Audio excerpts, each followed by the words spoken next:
Hello viewers, আসসালামু আলাইকুম। আমি আপনাদেরকে আজকে শেয়ার করতেছি যে কাতারে আরবি ঘরগুলা কীরকম তৈরি করে এবং কীরকম এদের ঘর বাড়ি। দেখতেছেন এখানে একটা নতুন ঘর বানতেছে অলরেডি।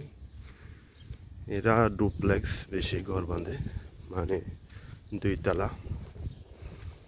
দেখতেছেন অনেক সুন্দর টাইলস করে।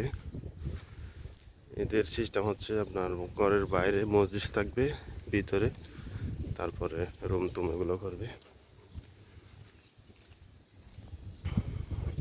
দেখতেছেন ওইদিকে আপনার মসজিদ দেখা যাচ্ছে একটা, আর এদিকে একটা বাড়ি অনেক সুন্দর, অনেক খেজুর গাছ আছে বাড়িতে।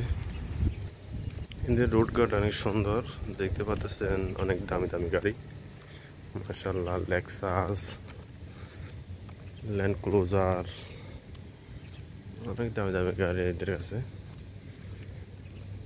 অলরেডি সবাই এরাই করতেছে, দেখতেছেন। আর এখানে রোডগুলো মাশাআল্লাহ অনেক সুন্দর লেগেছে আমার। এখানে একটা গাড়ি দেখতেছেন, মাশাআল্লাহ অনেক সুন্দর। অনেক জায়গা এখনো খালি, এখানে ঘরটর হয় নাই, হবে ইনশাআল্লাহ। এটাই হচ্ছে ঈদগাহ, বড় মসজিদ সেলিয়ার মধ্যে। এখানে আমরা ঈদের নামাজ পড়ি। আর সামনে দেখতেছেন একটা ডুপ্লেক্স বাড়ি, অনেক সুন্দর মাশাআল্লাহ। এদের ডিজাইন অনেক সুন্দর। এরা ঘরের বাইরে ভিতরে ওরা টাইলস করে।